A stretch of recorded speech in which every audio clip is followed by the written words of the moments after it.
Thinking Aloud. Conversations on the leading edge of knowledge and discovery with parapsychologist Jeffrey Mishlove. Hello and welcome. I'm Jeffrey Mishlove. Today, we'll be exploring the anthropology of ghost hunting. My guest is Stephanie Juengling, who received her doctoral degree in anthropology from the University of Florida for an investigation of ghost hunting. The title of her dissertation begins with a quote, "I am exposed not only to the paranormal, but the deepest secrets of individuals' lives, an ethnography of Florida paranormal research teams." You will find a link to that dissertation in the description section of this video if you're interested. And now I'll switch over to the internet video. Welcome, Stephanie. It's a real pleasure to be with you today. Hi, thank you for having me. You have done some fascinating work as a parapsychologist. I've been aware of ghost hunters, and sort of all these TV shows have been on the periphery of my awareness. But after I read your dissertation, it dawned on me this has become quite a significant social movement. When the TV shows first started becoming very popular in the early 2000s, we start seeing an explosion of ghost hunting groups forming, not only within the United States, but in other countries as well. And people were really drawn to this idea, I think, of being able to interact with the spiritual and the paranormal on a more personal basis. A lot of people see ghost hunting as a thrilling or fun activity, and for the most part, some of the TV shows portray it that way. But there's another element to it as well, which is a very meaningful element. There's a lot of other factors involved that are spiritual. Some people are looking for resolution. Some people are looking for, their own spiritual answers. For other people, it's the community of ghost hunters that they are really drawn to. So when it comes to the television shows, the media has played a huge factor in the popularity of ghost hunting groups. But it's much more than just as entertainment. I know around the world there are maybe 300-400 people who are members of the Parapsychological Association who investigate these sorts of things. But I have to think that there are thousands, maybe tens of thousands of people engaged in ghost hunting at this point. Yes, and the numbers, change from year to year. But if you were to go onto the internet and do a search for paranormal teams within your town, you're pretty much guaranteed to find at least one, right, within an hour of you, if not several dozen. So a good way to get a measure of how many people are engaged in these groups right now is to look at their websites, because most of them will have some sort of functioning website with a way to get in contact with them, because they want to be able to reach out to people who either have questions or who want to say, hey, is there something going on with my house? So most of these groups are creating websites and are very visible, in a digital way. One of the things that intrigued me about your work is that they're not in it for the money. They typically don't charge for their investigations. In fact, they do a lot of investigations just to train their own people. On the other hand, some of these groups offer tours, and it's become part of the tourist industry as well. Yes, so a lot of the groups offer tours in their own cities as a way to not only learn themselves more about their local history, but to share that knowledge with others, knowledge of local history, knowledge about ghost hunting tools. It's a way to interact with the public. And some of them will charge, a lot of them charge money for these tours as part of the revenue. So most of these paranormal teams do not charge for investigations. They see it as unethical to be charging for investigations when they're doing these investigations in the homes of private residences, right? They don't think it's very ethical to charge for that. There are other forms of investigations where they'll go to public locations, such as the sanatoriums or haunted hospitals. And in those cases, they may actually pay to get into those locations. So there is a big tourist industry, not just for the general public to go on ghost tours, but also for paranormal investigators to investigate other places as well, is also another type of, paranormal tourism. It is an expensive hobby, right? Since most ghost hunting teams do not make money off of ghost hunting. If anything, it's a very costly and expensive hobby to have, but one that they do with a passion. Now, I understand that oftentimes people who own old and dilapidated properties actually generate revenue by offering or leasing or selling, renting space in those properties to ghost hunters to spend overnight time there. That's actually become a source of revenue for people who own abandoned hospitals and jails and the like. Yeah, so I find that really fascinating actually, because a lot of historical buildings have found their way into this niche of being able to kind of tap into that source of revenue from ghost hunting groups. Most of the time, it's a building that already has a reputation somewhat of being haunted, or at least being old, old enough to have some haunted atmosphere about it. And so what they do is they build up this reputation and notoriety as being a haunted location and inviting ghost hunting groups to come in for a fee. And a lot of that revenue goes back into restoring the historical buildings most of the time. And there's a couple really wonderful examples of this that I was able to investigate at here in Florida. There's a few in Tampa and in Gainesville area where it was a historical building, and it's very difficult for them to get enough funding to keep up with the building. So it's been a really clever way for them to do that. I know you wrote about being in an abandoned hospital, and there were actually, as I recall, 3 different groups of ghost hunters who had rented the hospital for the weekend to explore it, and largely for the purpose of training their own members. Yes, so in this one particular hospital, it was large enough that there was enough space for, a couple dozen people to spend a few nights there. So the way the owners of the hospital had it set up was they had one wing of the hospital with beds set up, bedding and power and water, so that the groups could come in and get settled, and they would actually be there for the weekend. They'd be there for 2 nights. With keys to the building so they could get in and out as needed. But it was basically like a camping trip almost for ghost hunters, a way to get training for new members or just have some more experience if you are already a experienced member. And with the training, because they see these, what we're calling public investigations, right? Because it's not a residence. So if it's not a residence, it was typically called a public investigation. And those were sometimes used as training for new members because not as much responsibility was tied up with that investigation as there is when you do a private residence for a client. So it was a little bit more laid back. You had time to test out new equipment, learn some new techniques, be able to interact with other members of the group in a more relaxed setting. Now, you were a graduate student in anthropology when you made the decision to write your dissertation on these ghost hunting groups. What was it that prompted you to do that? As I was deciding what to do my dissertation on, I had just completed my master's in archaeology, actually, and I wanted the chance to explore a topic that I'd always been fascinated by. And I'd always loved topics like mythology and folklore.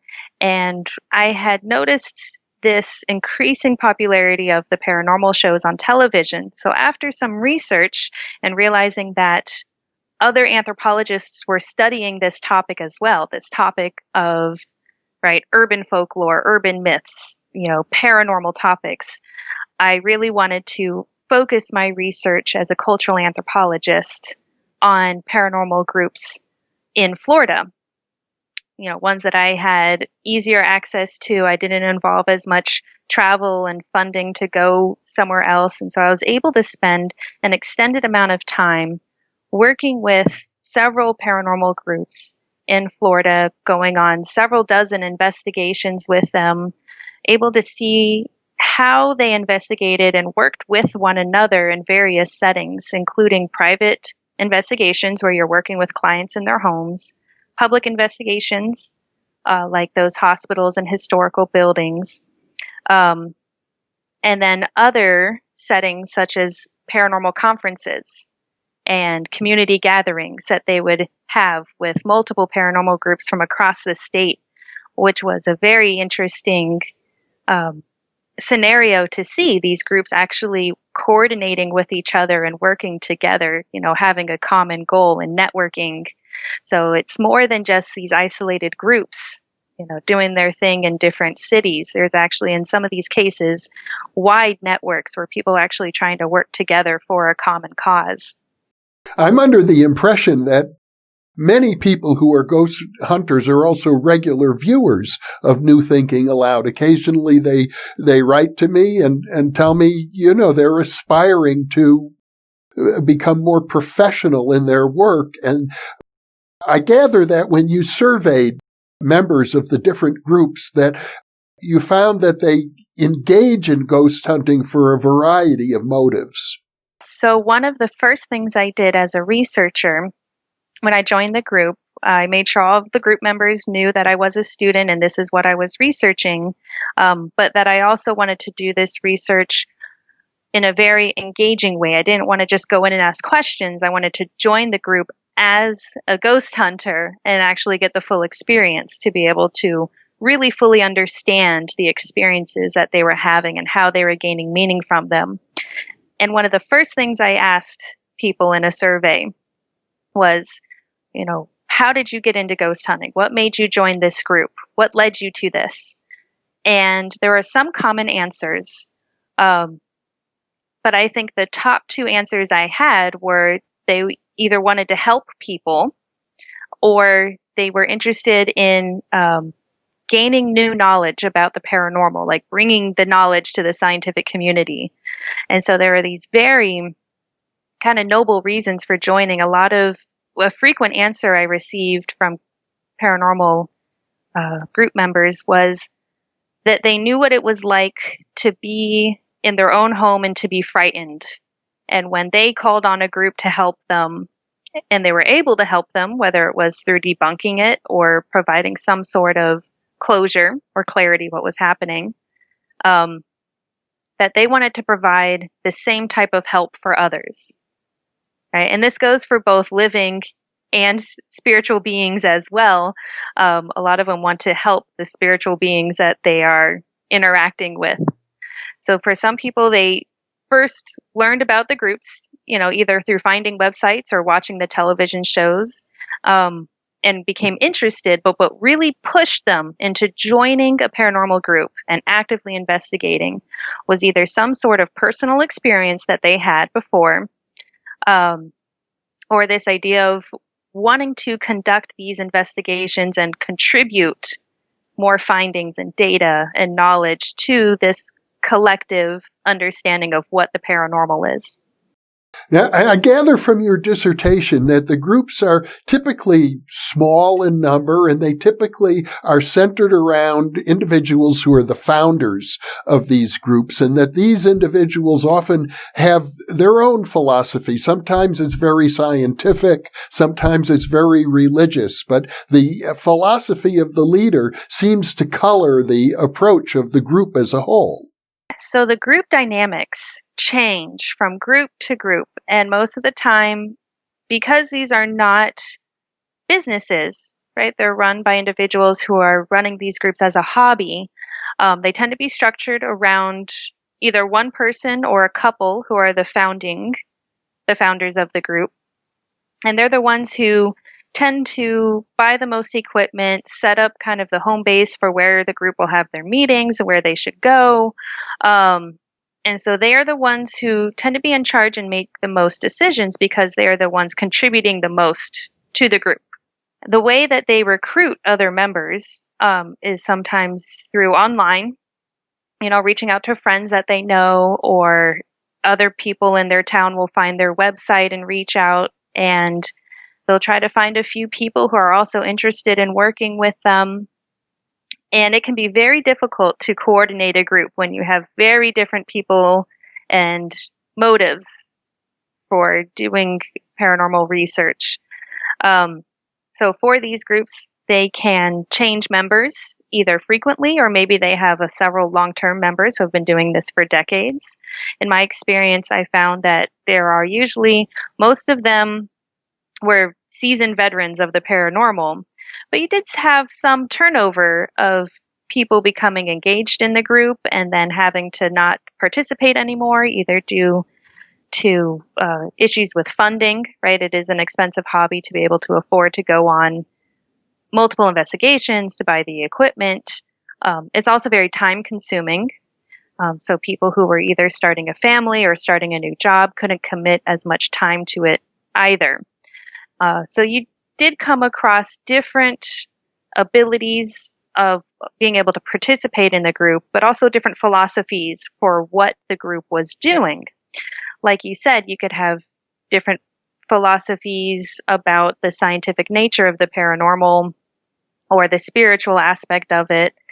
For the most part, the founders and the group members tend to be very open, but you can get some tensions within the group when you have different interpretations of what is happening on an investigation. And I came across that a few times.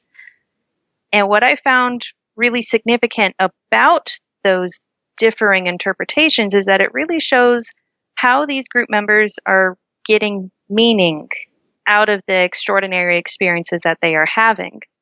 For someone who is interpreting an extraordinary experience as spiritual, like if their equipment is being activated and giving some kind of anomaly, they may interpret that as a personal communication, right? It's anomalous. They feel they know who they are connecting to, and they're getting a really profound meaning out of that. Whereas if another group member is more of a technical philosophy and is more scientific minded, they may be more skeptical. And so when that skepticism, right, confronts that spiritual interpretation, you get some tensions there.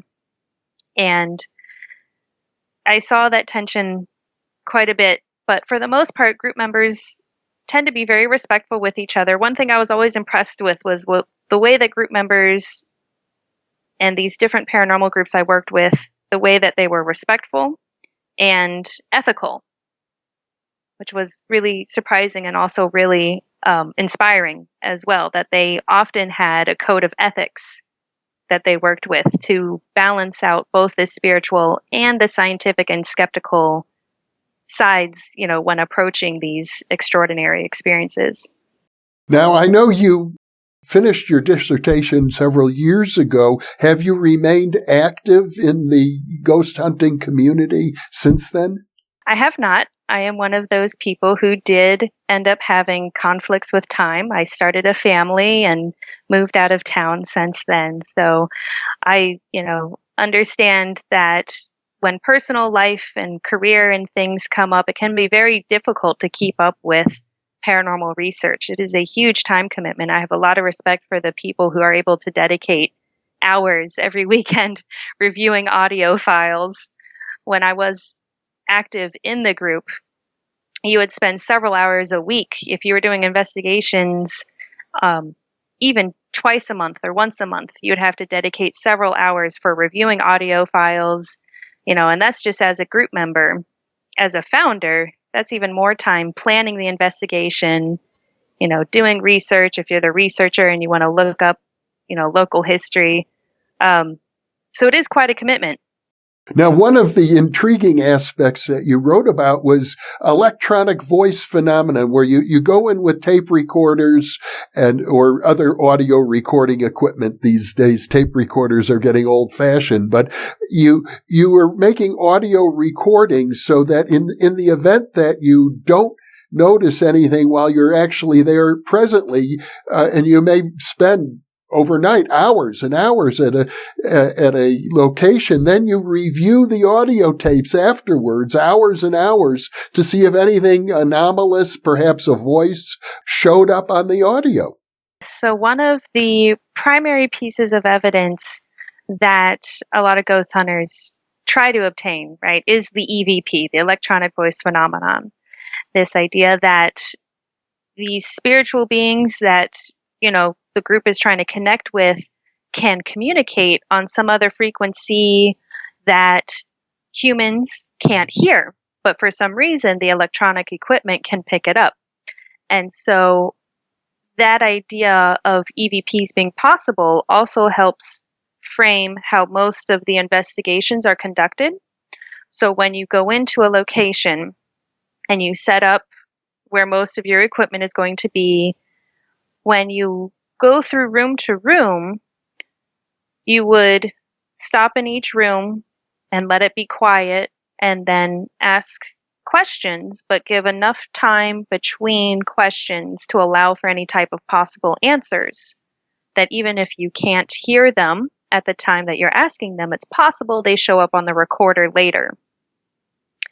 And I know many ghost hunters who, said that they had success with this type of approach in varying degrees of clarity, right? Whether it was a muffled sound or some kind of noise that, even if it doesn't sound like a word, it's not something they heard in the room at that time, which makes it anomalous, at the very least, to a response, that could sound like a response to the question.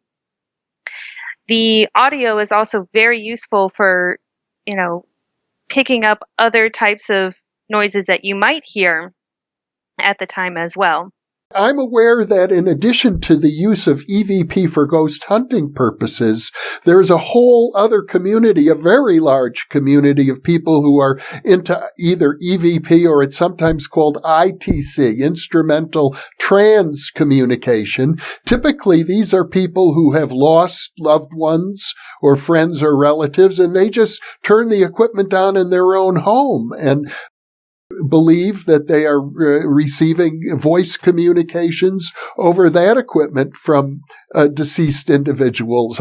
I believe there are tens of thousands of people in that community, and it's related to but completely separate from the ghost hunters. Yeah, so in terms of approaches and with that motive of wanting to communicate, right, with these non-corporeal beings, that is a completely different approach to that, but it seems like the goal is ultimately the same, right? To get some sort of communication and evidence and proof, right, that there is some sort of paranormal or spiritual presence that is not only present, but also intelligent enough to communicate directly with living people. And I imagine most of the equipment is similar because in addition to the voice recorders that paranormal researchers use, there's also a plethora of other gadgets, including like spirit boxes or voice boxes that flip through radio stations very quickly. And those are often used on investigations, and other types of devices that take measurements and sense the environment for all sorts of changes. And one of the differences here might be with this other equipment, it's taking environmental measures and looking for anomalies in the way that that environment changes. And the other ITC communication devices, I'm not too familiar with them, but if they're looking for just the audio, right, it might be interesting if they were to incorporate some of these other environmental measurement devices. Yeah, to my knowledge, there's a wide range of equipment that these people use, including video. I've even heard of images appearing on video screens when the equipment is not even plugged in. But that's another story. And but you do report on a fascinating instance in which you encountered a fellow who had one of these voice box scanners scanning the radio signals. And as you walked up to meet him, he said, let's test it out. And he spoke into the scanner and he said, "What's her name?" And right away, a voice said, "Stephanie." Yes, I remember that instance, and it's one of those moments where, as a researcher and a scientist, I'm not sure what to make of it, but I'll tell you that it's an anomaly for sure. It's an extraordinary experience, and it's exactly the reason why I joined the ghost hunting teams to be a member, because as a researcher looking in from the outside, I would have never had that experience to really understand what a paranormal researcher means when they say that they have these profound, right, profound, impactful experiences with these extraordinary beings, right, with these devices, or whether it's something physical, like they feel like they're being touched when they're in a room. And that experience I would count as one of my extraordinary experiences, but I'll also say that I won't claim to know how it happened or who it was or what was going on. But I will say that I had other people hear it too. So the methods of validation are also something that paranormal researchers try to do as well. They always try to validate the experience that they're having by asking other people if they heard the noise as well, by trying to pick it up on different types of recording devices. So if I had had a voice recorder in my hand at that time, that would have been really helpful for proving that this happened. But I didn't, of course. Well, you do report that in the anthropology literature around ghost hunting, and there have been a number of dissertations and papers at this point, there's been a lot of criticism that the methods are, I guess you would say, quasi-scientific, that they use various pieces of equipment, but some of the investigators of the ghost hunting community feel that the approaches aren't really scientific. Maybe another way to put it, Stephanie, is that, to my knowledge, the ghost hunting community doesn't have professional journals where papers are presented in a scientific sense and critiqued the way, for example, it's done in anthropology. So the ghost hunting community has faced some skepticism, right, and barriers to the scientific community. But it kind of goes both ways as well. A lot of times, these everyday people who are in ghost hunting groups as a hobby, they don't have access to scientific literature and articles that are behind a paywall. So a lot of times they do feel left out from the scientific community. And at the same time, they do want to engage in research and collect data and be able to share it with others. But they don't really have an outlet for doing that. And there's been some attempts by various groups and individuals to create website databases where they invite people to send in their audio and their video. But there isn't a standard for the quality there. There's been certain categorizations for, like, the quality of an EVP on how clear it is, but there's not a definitive way to kind of prove the reliability of these pieces of evidence. So that's one thing that the paranormal community is, I would say, struggling with if they're looking for that type of respect and credibility from the scientific community. One of the other interesting things that you report on are gender distinctions, that males tend to assume more of a technical role with the equipment, and women tend to gravitate more towards sensations they feel in their own body, maybe also a certain amount of psychic sensitivity. And I know there's a controversy in the ghost hunting groups of whether or not to employ psychic people and spiritual people on these investigations. So one thing I noticed while doing an investigation, it was when we were in the hospital and we had a couple different groups investigating together. So we had enough people to do kind of a joint investigation. And something I noticed during one of our EVP sessions was when we all went up to the third floor, all of the men grabbed their cameras and audio devices, and they were patrolling the halls, while all the women grabbed the lab coats and the wheelchairs, and they went into one of the rooms to imitate a checkup scenario with this idea that by recreating a scene familiar to the hospital, they could engage more of the spirits at the location. And I found that distinction very interesting, right? Because it does follow along with these traditional gender roles that we have in Western culture. The idea that men are more scientific and objective, and women being more emotional and personal. But it isn't a rule. It's not like every group follows that, and sometimes it may switch from investigation to investigation. But I did find that in most of the groups that I worked with, the tech experts tended to be some of the men.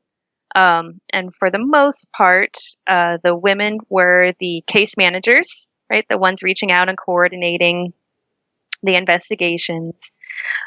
When it came to those claiming to be intuitive or have psychic abilities, it was almost 50-50 when I did a survey of all of the groups earlier on.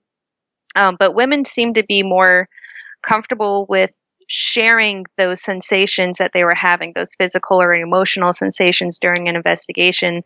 And I think it does tie back to some of these gender expectations that we have in our American society, that men shouldn't be as emotional. And I think there may be some shifts. I think there's a lot of shifts happening in our current society and culture about how these expectations maybe should be changing, right? To be embracing more of the emotional with both genders. I did encounter men who said they were psychic and would use those psychic abilities during investigations as well. So like I said, it wasn't in every case, but it's always interesting to see some of those gender roles and stereotypes actually playing out in some scenarios. And it's not necessarily a fully negative thing. It's just interesting to see it happen. But one thing was one of the men in one of the groups had this contraption where he had his video camera with the IR, the infrared light up top, and some other cameras on the side, and this big thing he called the masculinity 3000. So if that's not an indication of that relationship between technology and gender. One of the most fascinating aspects of your dissertation is your account of a case in which the group that you were involved with decided to bring in a demonologist, or a team of what are called demonologists, although that was never defined very clearly. But it seemed to be that you were investigating a case that was quite traumatic for the householder involved, and you felt that an outside expert was required, and apparently these demonologists, whoever they were, seemed to perform a useful function. Yes, so that was a very complex case, and that one, as a researcher, I had to come to a conclusion with myself ethically to be participating in this. And one thing that I felt really strongly about was that the group was going to move forward in an ethical way when doing private investigations, something that I was keeping an eye out for to make sure that I wasn't crossing any boundaries as a researcher. But what I found really impressive was that the group leader was able to recognize at a point, hey, this client, what she's saying, this seems to be out of our expertise. This is not something we typically handle. If she's describing these kind of demonic interactions, I don't think that's something that we can take on and resolve on our own. And he had some connections and ended up contacting a demonologist who was able to come down, and it was not an exorcism, it was a deliverance. Right. So from my understanding, it was kind of like this lower level of that. And, she went through this process with him. And from my understanding, it seemed to have been successful, where after this event, this deliverance, she didn't report any further kind of demonic, really quite terrifying encounters from what she was telling us. But that after that, her life improved and she wasn't having any more of that paranormal activity. So the sign of a very responsible and ethical paranormal group is also to know what you can handle and what you can't handle, right? What you should and shouldn't do. There are also guidelines within my group's kind of like a member manual of knowing how to act ethically when on an investigation, right? If a client is, and this is in the case of private residences, working with people directly, if someone is showing signs of, right, abuse, or if there's something else going on that is, straying into maybe more legal matters, knowing when to step back and call the right authority for that, which can be a really, gray area of knowing, well, when do you, either call the police or call child services, when do you make that call? But I think it's important for groups to understand that if they see, maybe there should be more training involved where if they see things like that that are questionable or troubling, right, that they know what they're experts in and what they are not experts in. Well, in this particular case where the demonologists were called in, you described the process that they went through. You weren't there for the whole thing. They told you at one point you had to leave, but they began by doing what seemed like a very standard psychiatric interview of this householder, this lady, and she described a horrendous background full of all kinds of abuse. I think you even mentioned rape, and it raises the question, of course, of to what extent is she experiencing demonic possession? To what extent are these psychiatric symptoms? To what extent do they overlap? But in any case, the demonologists had a Christian background. They felt that whatever was going on, they knew what to do. But because they described you as a person who didn't have that background, not being a Christian like they were, that you needed to leave during the actual process of deliverance after they had conducted their, I will call it a psychiatric inventory. Then they went through a process of expelling the what they assume were demonic entities, and they wanted you to leave to make sure that these entities didn't jump out of that lady and into you. Yeah, so before they got started, I was approached by the demonologist and asked about my beliefs. And even though I wanted to be present, right, as a researcher, I was honest and said, no, I won't be able to, agree to what you're saying. And so I had to be outside of the building, but still with I was able to hear what was going on and kind of keep an eye on it because I was also concerned for the client. I wanted to make sure everything was going okay inside. But there is this idea of spiritual protection that not only the demonologists have, but a lot of ghost hunters do as well. So it was good to know that they were concerned, right, about keeping us all spiritually protected in that scene, that it wasn't gone in and done in a haphazard manner or done recklessly. They were very concerned about, their boundaries and protecting everyone involved. And as I recall, they had, after the lengthy questions about her background, they had made a big list of negative words that she had expressed. And for each of those words, they tried to banish that from her mind and her thoughts. And sometimes she would make noises or burps or moans, I suppose. And that they acknowledged that each of those sounds meant that a particular entity was leaving her. Yeah, so that process was really interesting. And one way that I would explain the reasoning behind that is by looking at the connection between the spiritual and the physical. This idea that you can engage in some symbolic acts, even if it's something as simple as burping or coughing, right? You're casting, your breath out. And if you can tie that symbolically to this spiritual presence, I think it carries a lot of weight, right?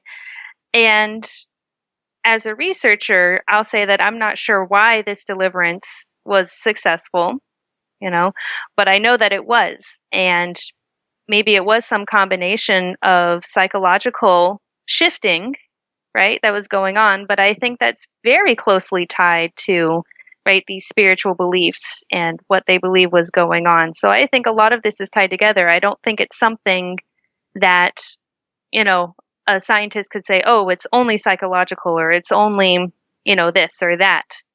One thing that I think a lot of these authors miss, right, the ones that I was reviewing before doing this research, is that a lot of this seems to be very closely tied together, and I don't think you can untangle them. Well, I have to say, I don't think that there are many psychologists or psychiatrists who can affect such a dramatic and rapid healing as the one you report in your dissertation. There are some examples of people like Milton Erickson, who's known for miraculous hypnotherapy, for example. But for the most part, these kinds of dramatic, sudden healings don't occur in the psychological or psychiatric setting. Right. I would say that this was a very rare and unique experience that the group had. I don't think this is something that many paranormal research groups ever experience. And, I felt very lucky to have been able to see this type of process because it is a different approach to dealing with a paranormal problem. One of the things that I was interested in as a researcher was seeing how people see these, right, extraordinary experiences. Some of them see them as problems, right? Especially if it's in your home, it's a problem for most people. And there are different ways that people go about solving these paranormal problems, right? If you go in as a psychic and say a psychic goes in and does a blessing of the house, or if a priest goes in and does a blessing, or if ghost hunters go in and do an investigation, these are all different ways of trying to solve a paranormal problem, right? And I think that is really interesting how you can have a combination of methods and different ideas on how to approach it. And in this case with the deliverance, frankly, I wasn't really concerned with how it worked or why it worked, but just glad that it did for whatever reason for her. I gather you actually in this investigation, which lasted a number of weeks, both before the deliverance and afterwards, you got to be rather close to this individual. I had spoken with her several times throughout those weeks, and one of the things that I find really meaningful as a paranormal group member is you're often told things by people that they haven't told anybody else. And that is, sometimes a really almost a heavy burden sometimes, especially if it's really personal information. And in this case, I found it really meaningful that she was willing to share these really traumatic and terrifying experiences with us because it's not something she could necessarily share with some of her friends or some of her family because it's, these terrifying, it's not something that most people would believe, right? So when people have some of these extraordinary experiences that seem unbelievable, if they feel like they can't share this with the people they love the most, that can lead to a really, emotionally upset, state that they're in. And so a lot of times these ghost hunting groups come in and they fill that role of almost being a counselor sometimes of like, we're here, you can talk to us, you can tell us anything, like we've heard crazy or we promise. So one of the most meaningful roles of these paranormal groups, I would say, is that ability, is that they can go in and be the ones who listen. And even if they can't solve that paranormal problem, they're at least there to listen. And sometimes that's enough. Well, Stephanie, this has been a fascinating conversation. You certainly have left me with the impression that after years of investigating these ghost hunting groups, your overall impression is that they're performing a positive service to society and a beneficial service to themselves. Absolutely. One of my final conclusions in my dissertation is that these groups fill a role in society. And although I think there could be room for improvement, like we've talked about with maybe some of the ways that they could collect data or have access to more of these scientific articles, they are definitely fulfilling this role, that counselor role for some. They're creating communities for people to be able to get together and express some of these ideas and share these experiences they've had with each other that maybe they haven't been able to share with anyone else. And especially for those who joined a group maybe after losing someone they love, and they're still looking for answers, and they're finally able to kind of join a group of like-minded people who, can help them search for those answers that they're looking for in a spiritual sense. It provides that outlet for trying to push the boundary of what these devices can measure, right? A lot of times they're adapting these tools to measure things they weren't necessarily meant to measure, but it's creating some really interesting results. So this overlap between technology, science, religion, right, community dynamics, the ways that these groups sometimes interact with the public is really interesting. Several of the groups that I worked with did a few fundraisers for cancer patients. So this community is also a way for them to get together and give back to the public as well. So I think these groups have a very important role to play, and I'd be interested to see how they continue over the next few years and how they develop and change. And hopefully maybe there's a way that we can, give them a place in the scientific community for some of this data collection in a way that will be more credible and standardized, that'll help them gather more of this information. But on the other hand, I don't think all of their work has to be scientific. I think it is almost more like a sociology that they could be engaging in, right? Because if they're communicating with spiritual beings or deceased beings, if they believe they're talking with the dead, that's almost like a form of sociology or counseling. So maybe they don't need to be scientists all the time. And maybe that means there should be a different type of training they go through to be those types of paranormal counselors, right? So I think there's a lot of directions this field could go in, and I would be very excited to see how it develops. Well, Stephanie Juengling, this has been a marvelous conversation. Congratulations on the work that you have done in anthropology. I think your dissertation is something of a landmark, and I look forward to learning more about ghost hunting now that you've opened up the subject for me. Thank you so much for being with me. Thank you. It's been a pleasure. And for those of you watching or listening, thank you for being with us.